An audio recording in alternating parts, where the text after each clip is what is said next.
Well, if you remember my 49 Mercury build, I used the Joker Goon car decals.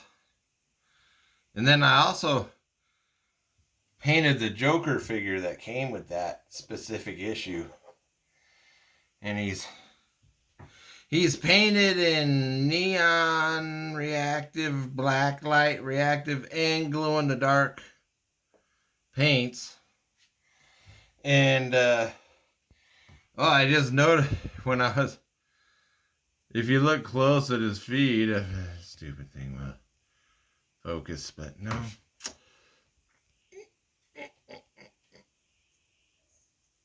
Anyway, his feet look like the shoes are on backwards is what it looks like when you look from the top down. Anyway, so I know these people, this couple, I build them a Christmas gift every year. And they like Batman, and I've never made a Batman themed gift for them, so I was thinking, heck, this one's already done.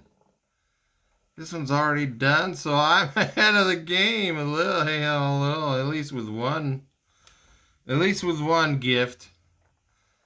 I'm finally ahead of the game. Anyway, so this is my update. Well, so, oh yeah, if you want to see the way this glows, plus I use glow-in-the-dark paint on the Joker Goon car decals and whatever. If you want, I made a short video of that. See how they react to the black lights and glow-in-the-dark and all this other stuff. Anyway, that's it for this round.